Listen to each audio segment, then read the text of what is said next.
Alô, alô, tô chegando para mais uma história sobre um tema que vale a pena ser discutido. Uma vez que no ano de 2023, 86 mil pessoas desapareceram no país, no Brasil. E você sabe que se localizaram apenas 46 mil dessas pessoas, ou seja, 40 mil pessoas não se sabe para onde foi, que rumo tomou, onde foi parar. E entre essas 40 mil pessoas é gente demais. É gente demais para desaparecer e nunca mais dar notícia. Eu repito, 86 mil pessoas desapareceram em 2023 e destas, 46 mil se teve informação, se teve uma informação final, o paradeiro, vivo ou morto, a pessoa acabou sendo encontrada. Mas 40 mil, ninguém sabe onde foi parar. É muita gente, é um número realmente assustador demais. A gente tem que parar para questionar e pensar, porque as idades são variadas dessas pessoas que desaparecem. Crianças, muitas crianças, jovens, adolescentes, adultos, pessoas de meia idade, muito idoso também desaparece, muitas pessoas idosas acabam sumindo. E a história que eu vou contar para vocês hoje traz esse tema. Ela vem nos lembrar dessa coisa importante de como algumas pessoas desaparecem assim, sem que tenhamos uma lógica que possa explicar. Viva comigo todas essas emoções. Tudo pronto, já tudo preparado. Eu vou começar aqui a história, porém antes quero agradecer demais Cleide Arruda Forte, amiga querida. Ô Forte, alô Cleide. Obrigado, ela voltou a ser assinante nossa, já era e voltou a ser. Me deu este presente delicioso, um presente natalino dos melhores, Cleide. Muito obrigado por esse presente. Roberto Gomes, meu amigo. Roberto me deu esse presente.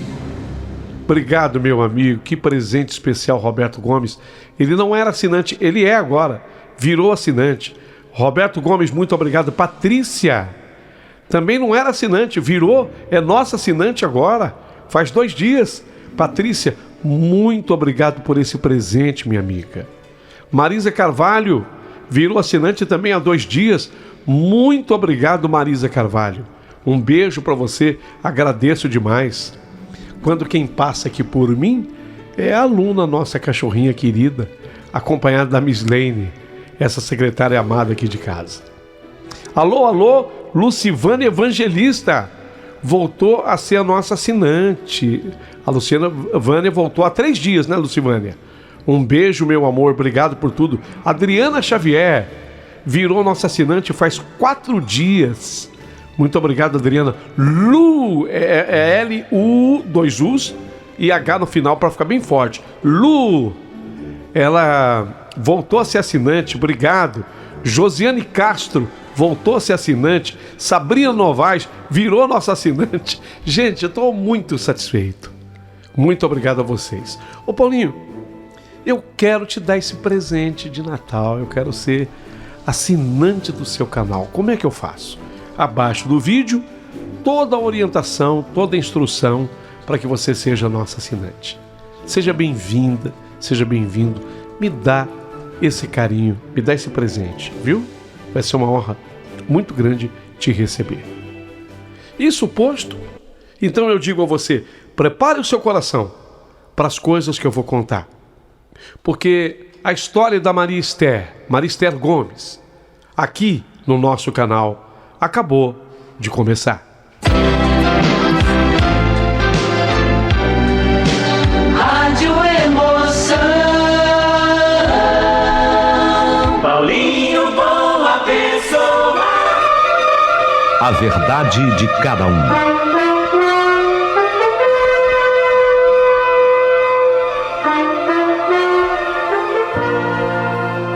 Existem determinados fatos na vida da gente que fica difícil para a nossa razão entender, compreender como é que as coisas acontecem assim. E tão repentinamente, tão de uma hora para outra. Afinal de contas, o que aconteceu com o Flávio? É uma pergunta que paira no ar, sem resposta até os dias atuais. Eu vou narrar, sabe, Paulinho, boa pessoa, nos detalhes a minha história. E eu gostaria especialmente que ela fosse ao ar neste momento do Natal, na época do Natal, porque tudo aconteceu exatamente nessa época. Aliás, tem muito a ver com o Natal, porque o Flávio e eu éramos tão unidos, e eu acreditava que havia tanto amor entre mim e ele, porque de repente aquilo aconteceu. Foi quando nós voltávamos de uma viagem de férias. Aliás, o Flávio, ele havia conseguido finalmente tirar férias no mês de dezembro. Era um desejo dele, era um sonho dele. Você sabe que não é fácil às vezes na empresa a pessoa conseguir exatamente o período que quer de férias. Quem faz esse tipo de escala é o departamento pessoal. E a depender de uma solicitação de um funcionário, muitas vezes o departamento pessoal pode atender, mas normalmente essa escala é feita pela empresa.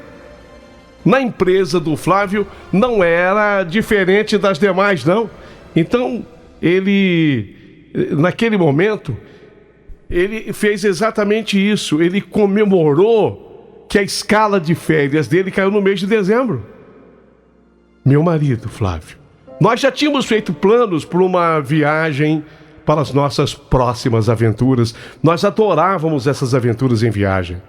Flávio e eu sempre sonhávamos em explorar o Nordeste brasileiro e finalmente conseguimos realizar aquele desejo, passando pelos lugares mais diferentes e lindos, alguns até um tanto quanto perigosos, de acordo com as pessoas que nos diziam. Fomos de carro, no nosso carro, porque nós queríamos a liberdade de parar onde quiséssemos, na hora que quiséssemos, sem pressa. Bom, a gente tinha 30 dias para viajar. Só que tínhamos uma preocupação.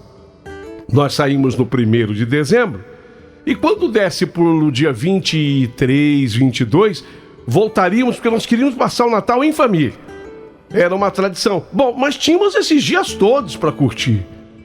Era tempo mais do que o suficiente.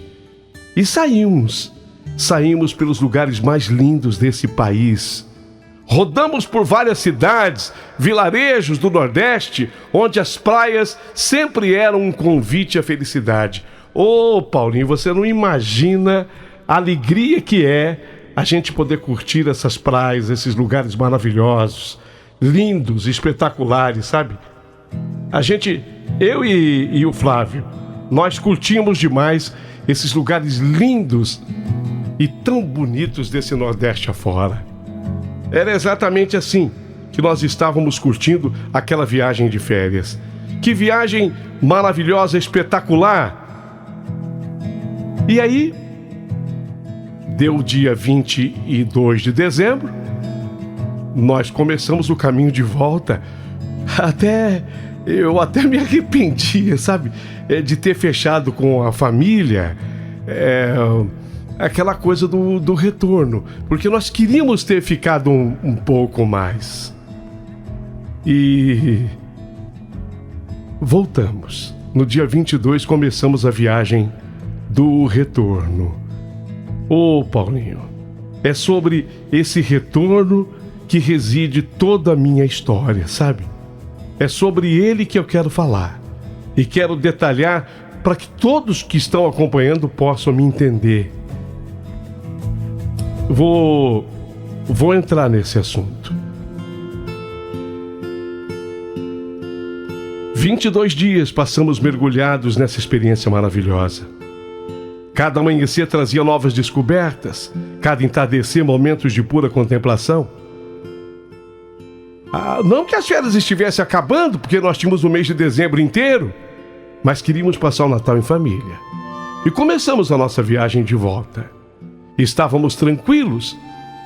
Nós tínhamos pelo menos uns 3 dias, né? Para poder fazermos essa viagem do retorno.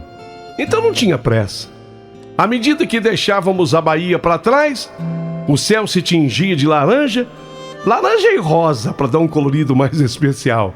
Enquanto que o sol se punha no horizonte, o Flávio sugeriu a mim: vamos rodar mais um pouco, que bateu o cansaço. Eu quero parar para dormir num hotel. Amanhã nós seguimos a viagem. No entanto, a estrada que estávamos percorrendo não tinha hotel nem do lado esquerdo e nem do lado direito à vista. E nenhuma placa que anunciasse um hotel ali por perto. Apenas postos de gasolina iluminados pela luz amarelada dos lampiões. Foi em um desses postos que nós decidimos parar para conhecer o lugar, comer algo. Era uma dica que nós tínhamos e o Flávio levava isso muito a sério. Onde tem caminhoneiro parado, tem comida boa. Onde tem caminhoneiro parado, pode parar. Pergunta pro Riquete. O Riquete te conta. Onde tem caminhoneiro parado, tem comida boa. E nós paramos ali para descansar. Flávio olhou para mim com aquele brilho no olhar que sempre me encantou. É possível que nesse posto a gente encontre lugar para dormir. Ele sempre tem uma espécie de um hotelzinho nos fundos. Entramos no posto com a esperança de encontrar abrigo temporário. O restaurante estava cheio de caminhoneiro, pessoal comendo, se alimentando. Caminhoneiro tem uma característica, onde você vê o sujeito com aquele palito de dente passeando na boca. Você pode dizer que ele ali é caminhoneiro. A gente passava nas mesas, os que estavam comendo, ok. Quem já tinha parado, ó o palito de dente passeando na boca. Caminhoneiro, com certeza. Lotado o restaurante. Após virmos aqui, também sentimos fome e fizemos a nossa refeição simples, mas deliciosa. O PF, o prato feito, o surtido do restaurante era uma beleza. Um prato fundo com arroz, com feijão, com ovo, com bife e couve e até um torresmozinho. Flávio então se dirigiu ao dono do estabelecimento. Oi, o senhor tem algum lugar que eu tô com a minha mulher onde a gente pode passar a noite? O homem simpático sorriu e respondeu: olha, aqui dormem muitos caminhoneiros, mas eu vou dar um jeito para vocês dois dormirem. É um quarto que eu tenho lá no fundo. Eu vou dar um jeitinho. Não é que eu tenho hábito de alugar, não, mas pro casal eu vou arrumar. O sujeito foi muito simpático, o quarto era tudo, menos acolhedor. Era pra passar uma noite, ou talvez até menos do que uma noite. Paredes descascadas e móveis desgastados pareciam contar a história de muitas noites passadas ali. Contudo, estávamos tão exaustos, eu e Flávio, que mal tomamos banho antes de cair naquela cama. Aliás, o banho foi num banheirinho lá de fora. O Flávio ficou olhando pra mim, ficou ali de guarda na porta, enquanto eu me banhei. Depois foi a vez dele. Mas quando deitamos naquela cama, a sensação de descanso foi imediato. Foi quase mágica aquela sensação. Fechamos os olhos e nos entregamos ao sono profundo. Na manhã seguinte, eu acordei com uma estranha sensação de vazio ao meu redor. Ao abrir os olhos, eu percebi que Flávio não estava na cama do meu lado. Eu pensei que ele pudesse estar tomando banho, ou talvez já tivesse ido tomar o café. Não era de costume dele, porque normalmente quando ele levantava, ainda mais num lugar desconhecido, ele cuidava de mim, ele me chamava. Era assim. Mas desta vez, eu chamei por ele algumas vezes, quem sabe esteja ali fora. Flávio!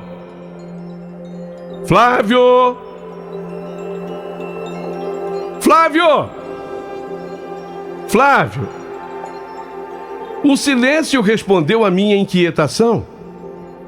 Levantei-me, vesti-me e fui até o restaurante do posto, já com o coração acelerado pela incerteza. Onde ele se meteu? Aonde o Flávio havia se metido? E para minha surpresa, no restaurante onde eu tinha certeza que ele estivesse, tomando um café, preparando, quem sabe, alguma coisa para eu comer, Flávio não estava ali também. O lugar já estava movimentado, pessoas conversando animadamente sobre suas jornadas nas estradas, caminhoneiro, e mais caminhoneiro, e caminhoneiro. Como eu entrei sozinha, você sabe como é que a caminhoneira olha para a mulher, né? Os caminhoneiros olharam assim para mim. Eu fui até o balcão e perguntei pro atendente, vamos chamar de garçom. Não trajava, não estava vestido como garçom, mas era um atendente ali, para que vocês possam entender. O senhor viu meu marido, o Flávio? O garçom disse que não, ninguém sabia onde ele estava. A angústia começou a me consumir quando eu percebi também que o Flávio, ele não estava no lugar e não havia pistas de onde ele pudesse estar, porque eu saí e comecei a andar pelo posto nos locais que ficam as bombas. E com um nó na garganta, já querendo chorar, eu comecei a andar ali pelo posto perguntando a todo mundo se alguém tinha visto o Flávio. A resposta era sempre negativa. Foi quando o dono do restaurante me chamou com um olhar sério. Ô moça! Bom, eu tinha certeza que ele tinha uma resposta. Ô moça! Eu fui atender aquele simpático que cedeu a gente o dormitório. Ó, o seu marido, ele disse que tinha que fazer alguma coisa. Ele pegou uma carona de madrugada aqui com um caminhoneiro para ir até a cidade. Mas ele pediu para entregar isso aqui para a senhora e me estendeu um pedaço de papel, uma folha de papel, onde havia alguma coisa escrita. Ele me entregou e as minhas mãos tremiam quando eu peguei aquele pedaço de papel. A letra me era familiar, a letra do Flávio, mas as palavras eram como facas afiadas cravadas no meu coração.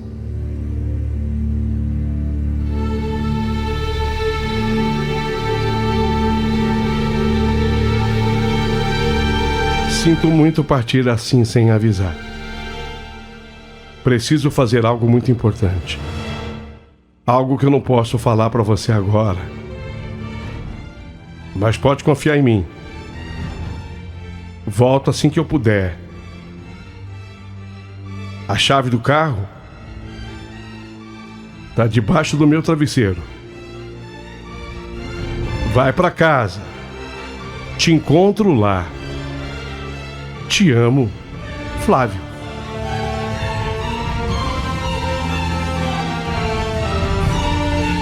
Mentira.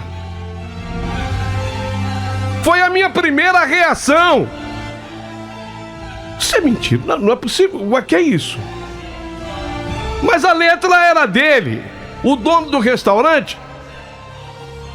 Ele olha pra mim, ele fala, não li não, viu, senhora? Eu confiei nele, ele não tinha lido mesmo, porque estava dobrado o papel. Mas não estava lacrado, não tinha como lacrar, estava dobrado o papel. E ele falou, não li não, viu, senhora? Mas ele viu a minha cara, ele viu o meu desespero. O mundo ao meu redor começou a girar. Enquanto que as palavras dançavam diante dos meus olhos, os meus olhos já marejados d'água. O desespero tomou conta de mim. Afinal de contas, para onde o Flávio tinha ido? Como ele poderia sair assim e me deixar num lugar daqueles sem nenhum tipo de explicação? Que caminhoneiro é esse que o levou? O rapaz da bomba de gasolina disse que até viu ele entrando no caminhão, mas não se preocupou. Achou que fosse ajudante do caminhoneiro. O dono do restaurante observava a minha reação com preocupação. Ô moça, seu marido parecia agitado quando saiu. E ele falou que ia resolver uma situação urgente na cidade, mas a cidade aqui pertinho. As perguntas fervilhavam na minha mente. O que poderia ser tão urgente pro Flávio para ele me deixar à beira da estrada num posto de gasolina? E por que ele não me contou antes, não me falou, não me preparou? Enquanto eu tentava organizar os meus pensamentos confusos, eu percebi que eu precisava agir rápido. Eu não podia ficar parado esperando por respostas. Com uma determinação renovada pulsando nas minhas veias, eu decidi buscar pistas sobre o paradeiro dele. O que poderia ter levado o Flávio a deixar tudo assim tão abruptamente? Eu precisava encontrar o meu marido. E que não era só o meu marido, mas ele era o homem da minha vida. O dono do restaurante, o dono do posto. Ele era uma pessoa que me parecia disposta a ajudar. Aliás, já tinha me ajudado bastante. A mim e Flávio, cedendo aquele quarto, que a gente sabia que não era um quarto para hospedagem. Era um quarto muito simples, mas ele não estava cobrando absolutamente nada. Quer dizer, uma pessoa boa.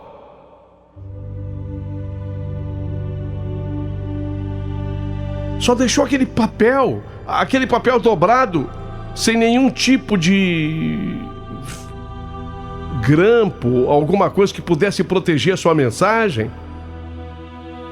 Mas o pior é que nada justificava a atitude do Flávio. O vazio se tornou em meu peito um buraco imenso. Um abismo que havia sido aberto. Sabe, eu cheguei a acreditar que meu marido estivesse brincando. Ele adorava, o Flávio adorava aprontar das suas traquinagens, sempre com um sorriso travesso nos lábios e um brilho de aventura nos olhos. No começo eu procurei ficar calma. Se foi até a cidade e é perto, ele vai voltar. Ele vai voltar, lógico, ele vai voltar logo. E vai voltar com a explicação, óbvio. Fiquei esperando. Só que o tempo foi passando. 12:00, nada. 2:00, nada. Eu cada vez mais aflita. 3:00, nada. 4:00, nada. O dono do posto veio conversar comigo. Ele tá demorando, né, senhora? Mas, a cidade fica a 18 quilômetros aqui. Ele deve estar chegando. O desespero tomou conta de mim quando o dia acabou. Então, era o dia 23 de dezembro. O 23 de dezembro terminou. O dono do restaurante, agora sim eu sabia o nome dele, Roberto, um homem gentil, ele percebeu aquele meu desespero e decidiu me ajudar. Quando deu mais ou menos 18 horas do dia 23, ele me colocou no carro dele. Aliás, o meu carro tinha ficado. O meu tinha ficado, mas ele me colocou no carro dele e foi comigo até a cidade. Demos uma rodada pela cidade. Não era uma cidade grande, não, para vocês terem uma ideia. Era uma cidade de uns 10.000 habitantes. Pequena. Havia uma delegacia. Passamos por essa delegacia. Ele era muito conhecido, o Roberto. Ele conhecia policiais. Não havia um delegado propriamente dito, mas os policiais anotaram, fizeram uma espécie de um boletim de ocorrência. Cadê o Flávio? O Roberto parecia tão preocupado quanto eu. Sua compaixão era um alívio em meio à tempestade emocional que eu enfrentava. Após o registro da ocorrência, Roberto me acolheu na casa dele na cidade,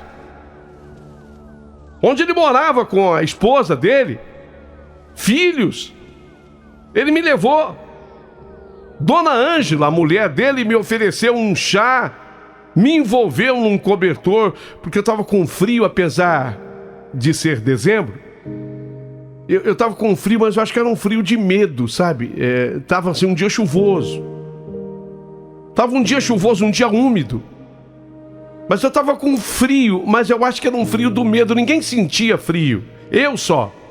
Ela me acolheu com um cobertor. Você tá batendo os dentes. Mas eu tava batendo os dentes. Não era pelo frio, mas pelo medo que eu tava sentindo. O desespero. Ângela me acolheu. Tentavam me distrair. Ela era muito engraçada. Daquelas nordestinas arretadas, engraçadas. Me tentando fazer rir. Mas mesmo assim, a ansiedade não me abandonava. O telefone... Nós deixamos o telefone da casa do Roberto com os policiais. Qualquer notícia, eu dei características, eu dei a roupa que ele estava usando.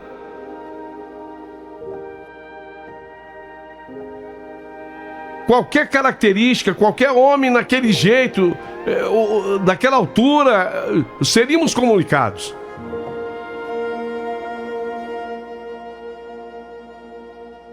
Mas nenhuma informação chegou. Nenhuma informação chegou. Eu ainda estava distante de casa, 850 quilômetros. Era o dia 24 de dezembro. O senhor Roberto, a esposa dele, disseram a mim: olha, passa o Natal aqui com a gente. E era o jeito. Embora eu tivesse combinado tudo com a minha família, entrei em contato via telefone com eles, explicando que o Flávio estava resolvendo uma situação. Eu ainda não quis levar pavor a ninguém.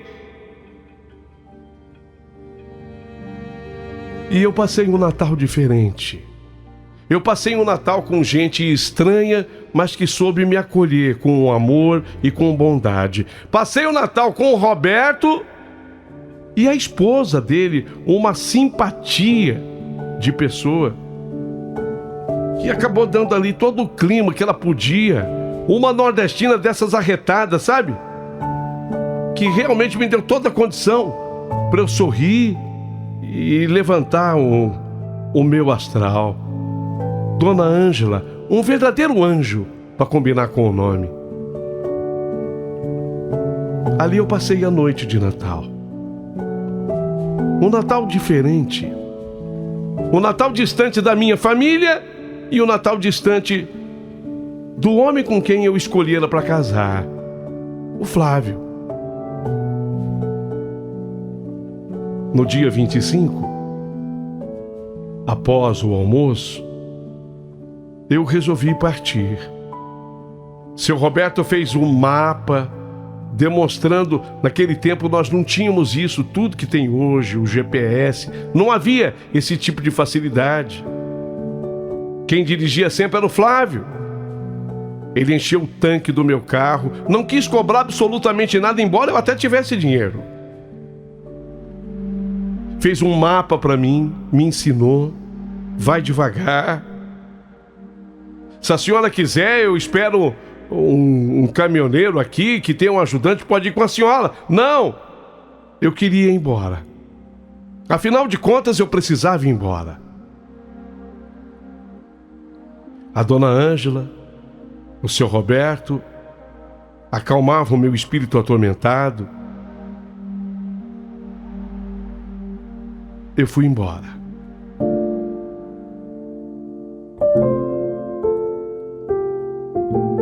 Só fui chegar, na verdade, em casa.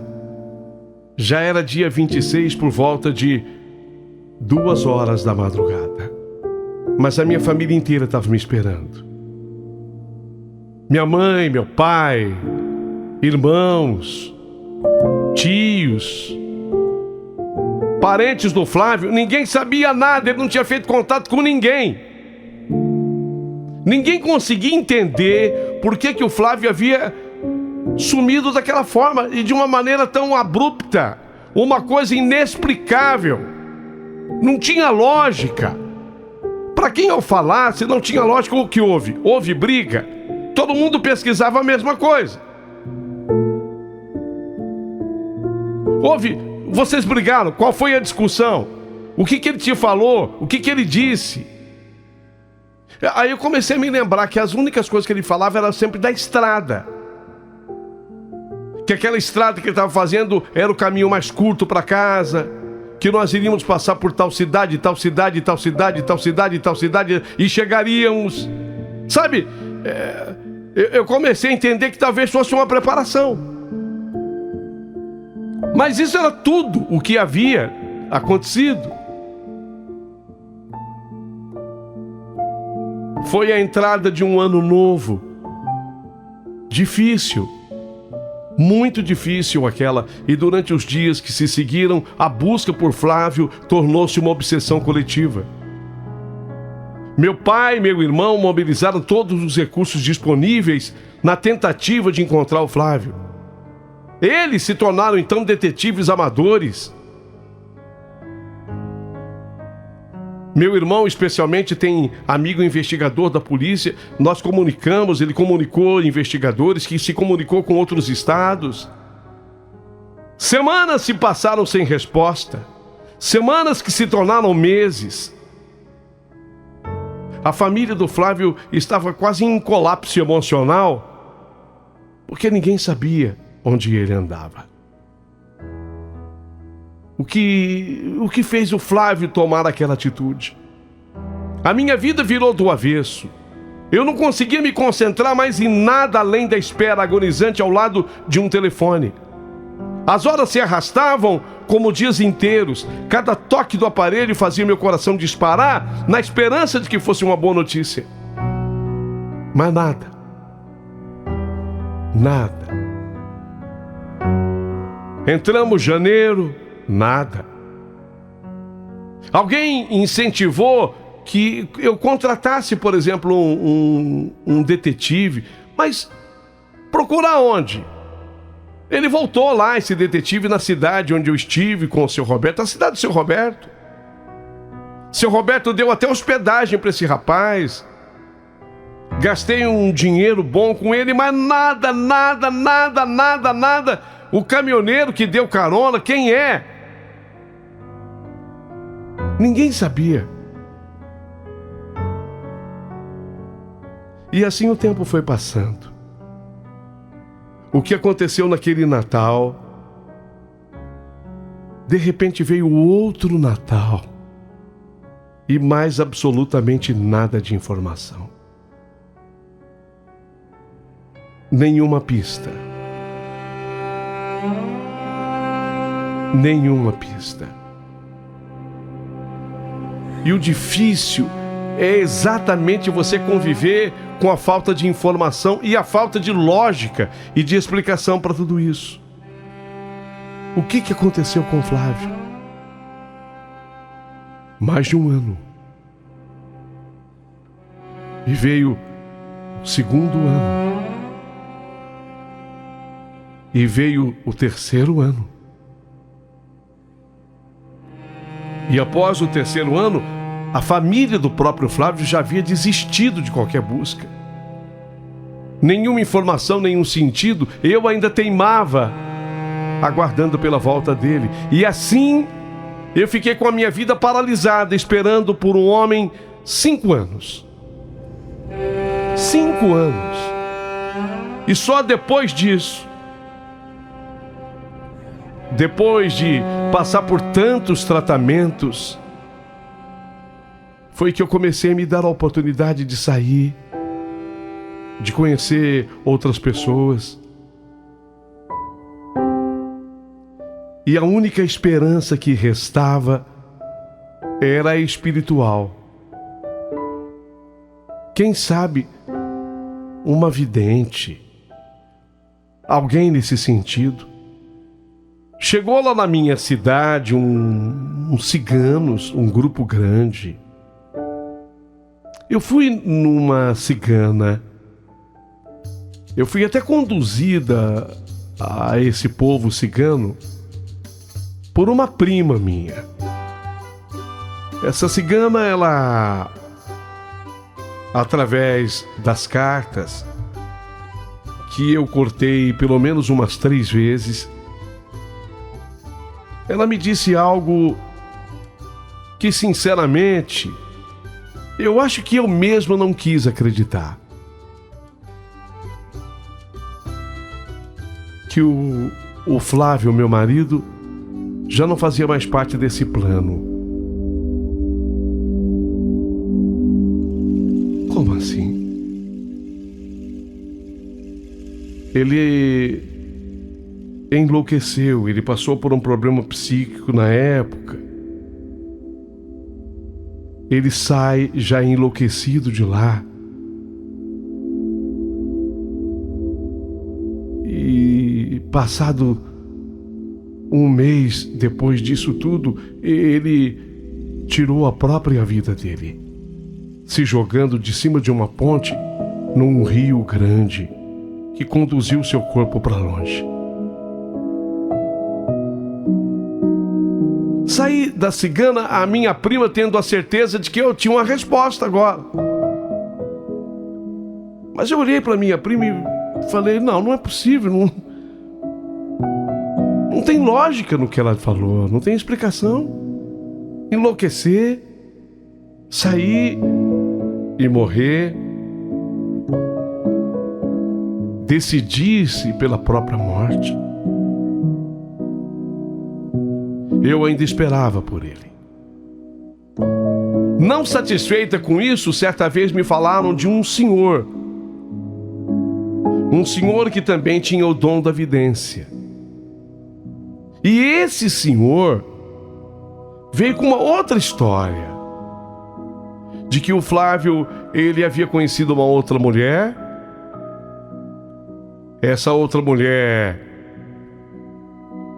estava grávida de um filho dele nesse momento, nessa época. E essa mulher havia preparado uma viagem para ela e para ele saírem do país. Para onde? Ele não conseguia determinar exatamente o lugar, mas saíram para o exterior. Talvez em algum país da América Latina, ou muito distante daqui.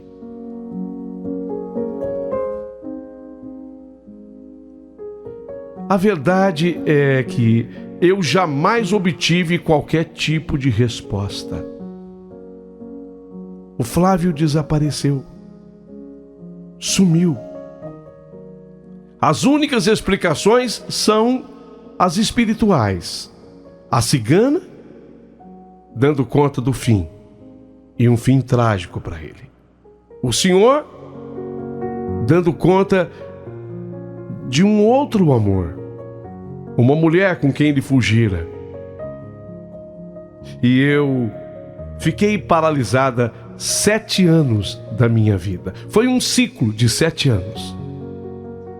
E só depois desse período foi que eu encontrei uma outra pessoa, o Milton, que hoje é pai do meu filho William e que me faz muito feliz. O Milton, ele sabe de toda essa história porque eu narrei essa história no primeiro dia que o conheci. E ele sabe que eu ainda busco por uma resposta. Obviamente que o Milton também consciente está de que eu não quero mais absolutamente nada com o Flávio se eu encontrá-lo. Mas como eu gostaria, sabe, de entender o que aconteceu com ele. Covardia, porque de acordo com a explicação do segundo espírita que me falou da mulher, da gravidez, da fuga, ali ele foi vendido a mim como um homem covarde. Teria sido essa a atitude dele? Ou teria razão a cigana? Ele enlouqueceu, mas de uma hora para outra, de uma noite para um dia, sumiu para morrer longe de mim. Hoje, quando eu vejo notícias, sabe, Paulinho, de pessoas que desaparecem, eu acompanho pelo rádio, acompanho na TV e agora via internet. Eu fico pensando no tamanho do buraco que existe no coração dessa gente. Porque a pior coisa do mundo é você não ter resposta do que aconteceu com uma pessoa que lhe é cara. Não ter resposta, não saber o que houve. Se está viva, se está morta, se merece sua lágrima ou se merece o seu desprezo. Eu acho que é aí que está a questão. Eu, quando penso no Flávio, eu não sei, eu não tenho consciência se ele merece o meu desprezo ou se ele merece a minha lágrima. A família desistiu de procurá-lo. A mãe, que ele deixou para trás, quando ela contava 78 anos de idade, já faleceu, sem saber do filho. Sabe, não tem lógica. Se você dissesse, olha, mas ele fugiu com uma mulher, foi para fora do país, teria comunicado à família depois de um certo tempo.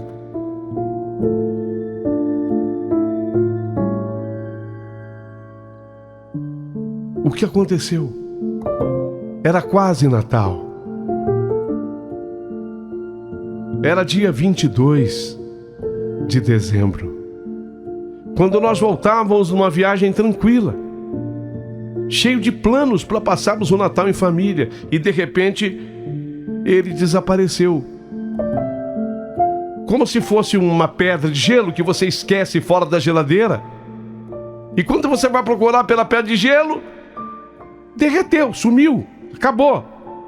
E a água daquela pedra de gelo evapora ainda por cima. Porque se você encontrasse ali a água, você entendeu o que restou do gelo. Não, a água também evaporou. Foi isso. Ele evaporou. De um modo que hoje ele faz parte de uma estatística brasileira. De muitas e muitas pessoas que desaparecem. Você não pode nem imaginar quantas. Você não pode nem imaginar o número de pessoas que desaparecem sem nenhum tipo de explicação no Brasil. E isso, obviamente, se repete no mundo. Mas aqui no Brasil, pessoas adultas, pessoas da meia-idade, pessoas idosas, crianças, que desaparecem e que nunca mais são vistas. O Flávio faz parte de uma estatística.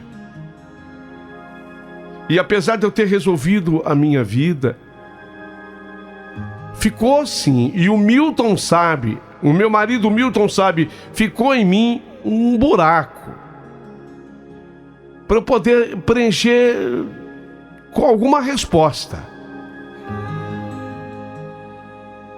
Choro pelo meu marido? Ele mereceria minha lágrima? Ou desprezo o meu marido? E quando você não tem esse rumo para o seu sentimento, você se sente tão mal. Você se sente tão mal. Hoje eu fiz questão de relatar a você essa história, porque nesse período do ano em que a gente fala tanto de amor, e o amor é tão importante, muitas coisas diferentes acabam por acontecer na vida de tantos. Na minha aconteceu este fato. Faz tempo. Já faz tempo. Foi 1998. São muitos anos. 1998 são muitos anos.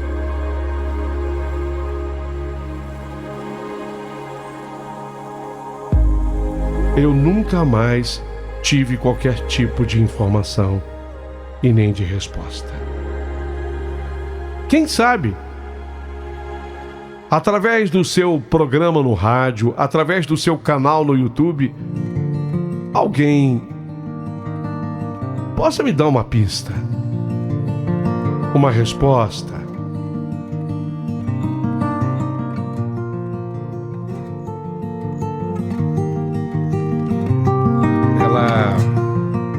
Ela assina aqui a carta e ela diz que a gente pode dizer o nome dela completo. Maria Esther Gomes. Sou a Maria Esther Gomes. Escrevi para relatar um drama havido comigo e, quem sabe, obter algum tipo de resposta. Antes que alguém mais apressado pergunte, o meu marido Milton foi quem incentivou-me a escrever. Foi ele que descobriu o seu canal. Agradeço.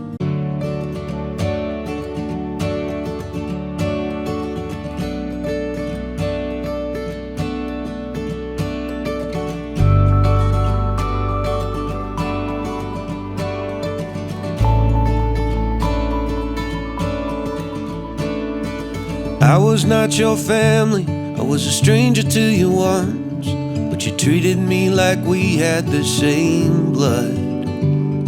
I drove up to a cabin, to Wisconsin in the woods. We shot fireworks and drank till we felt good, and the sky was clear in that summer air. You showed me so much kindness, I do not understand who puts that kind of soul inside a man. And you always say the same thing, we believe in you. It was a little thing for us that we just wanted to do.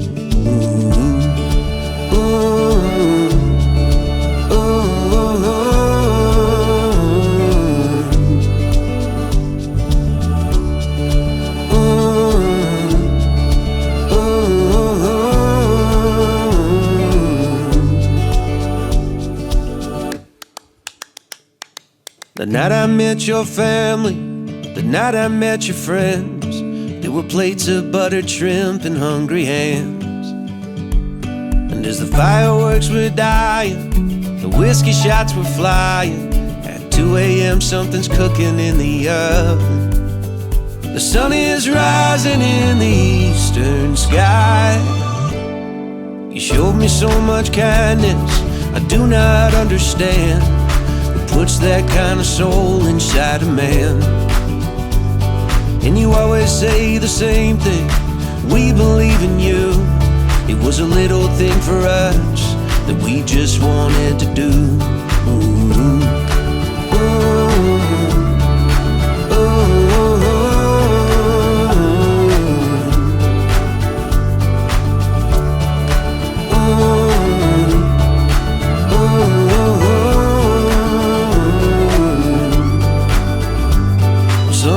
I'll make you proud as I am now. When I think of that day, I smile clear and loud. And I always say the same thing, God sent those folks to me to clear some brush off of the path to Tennessee, and to help me be the man I want to be. You showed me so much kindness, I do not understand who puts that kind of soul inside a man. And now you always say the same thing, we believe